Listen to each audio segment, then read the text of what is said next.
Well, right here I have what is supposed to be a Bang & Olufsen Beocord 5000 cassette player from probably the mid to late 90s. It's not in working order, and I'm gonna see what we got here. Got a nice piece of damage right here, so I'm expecting the worst. We'll see. It plays slow, so I have a problem with a couple of belts, more than likely. At least have to replace belts. And lube things up, clean some gears that are probably all stuck. And this is not a good packaging job. It's way too small of a box. Should have been double boxed. I mean, I'm just hoping it's not really damaged. Although, nice bubble wrap, at least. Could be in okay shape. We'll see.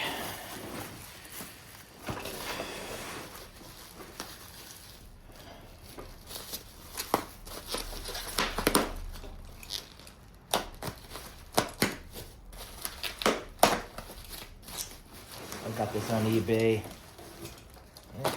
With the shipping, it was $100, I believe, for the shipping. I think I paid. What did I pay for this? I think I paid somewhere in the $60 range or something like that. I can't remember. I was watching a few things, you know. When you buy so much stuff I do, I lose track how much you pay for it. This is very heavy. Gotta be 25 pounds. A lot of steel in here. Bang & Olufsen makes some incredibly high fashion, high style, I don't know what I'm trying to say, really top of their game in design. They have their own OEM cord. It's a standard cord. It's a 6-pin, excuse me, an 8-pin, 7-pin DIN. 7-pin DIN cable. 2 channels, 2 grounds.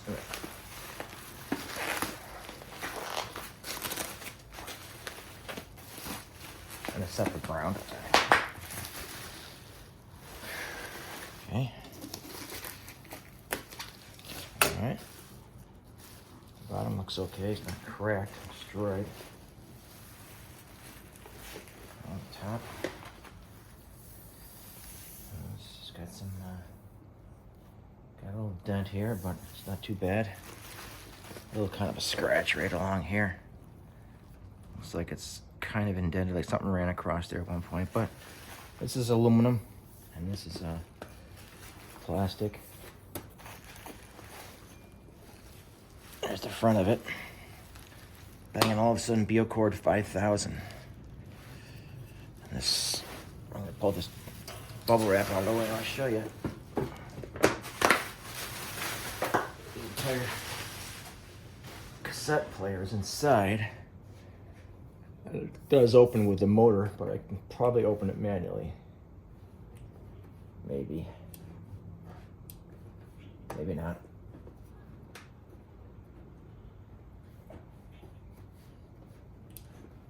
Maybe I can't. I have to power it on. Let me plug it in and see if I can move. See if it comes out.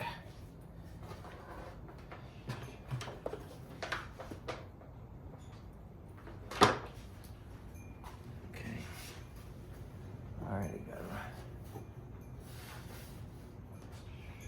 got some lights.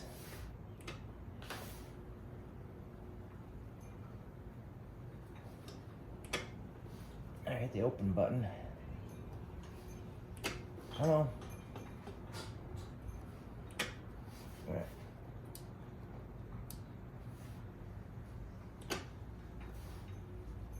Yeah, I don't want to come open.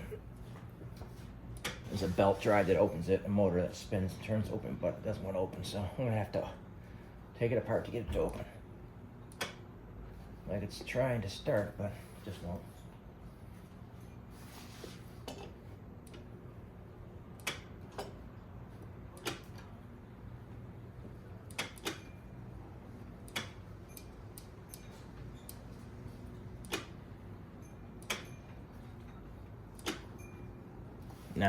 Okay.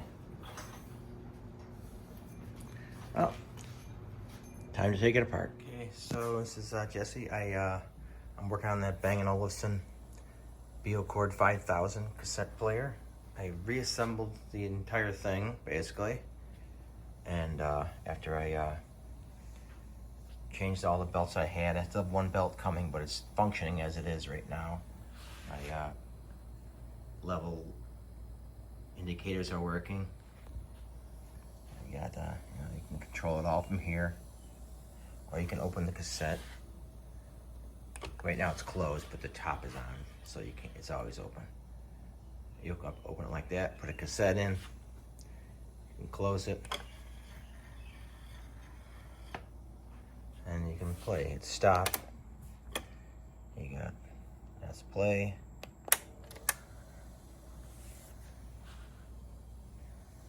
You have something called advance. It goes to the next song. It skips the song. When it hears silence, it stops and starts playing again. There you go. You got return, which should go to the beginning of the next track.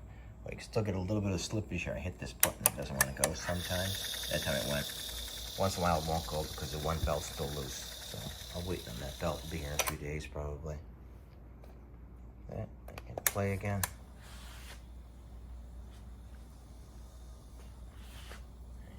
It's playing. I played it downstairs in my rec room. I hooked it up to my Bang & Olufsen CD player, which has this built-in amplifier and stereo and everything, because it's got that style of DIN connector. It's a original German connector. Oh, the power went off. I might have to pull the plug. Yeah, I pulled the plug up a little bit. But yeah, it's got this kind of DIN connector here. Yeah, no, I just pressed the power button. There, it's playing. Yeah, it's got this connector right here, which is a 7-pin DIN connector. Right here. And you got a left channel and right channel in there. And ground. So I'm waiting for the belts, and then I'll put it all together and see how she looks. There's the top right here. This goes onto it like that. So once that's on, I mean, you can't even tell what it is basically once that's on. All right, thanks for watching. All right, I think what I gotta do now is take this section right here off so I can get to the cassette unit underneath, and I can then I take this board out and get to the gear drive back there that drives the tray out too. And then I can order the belts for it and see where I go from there. There's a little clip over here. I think I gotta push it. Get this section out.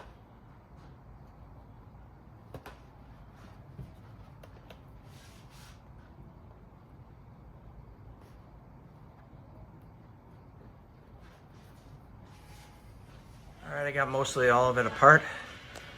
The main circuit board off the top. There's the cassette unit itself that moves up and down. Not sure what's wrong with that yet. Probably some parts. Hopefully it's just a loose belt underneath, a couple belts, and see what happens, you know.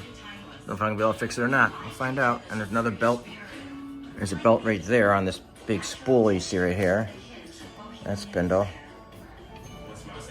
And there's another one right here on this spindle right here, which actually, that moves the tray in and out. See, it moves the tray in and out. I'll have to get a new one for that too. All right, I've ordered this belt here for this large flywheel. It was $5 or $6.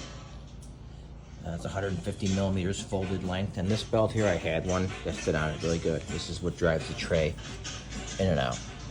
So I had one. Original one was this white one here. It's just all stretched out. It worked, but barely. So I got a nice tight one on there now. That should be lasting. It should work a lot better. I have a whole bunch of belts here, so I ordered last year. They're all, these are like square belts. Some of these are square belts. And some are round. But they'll work. Alright, I wait for my parts to come in.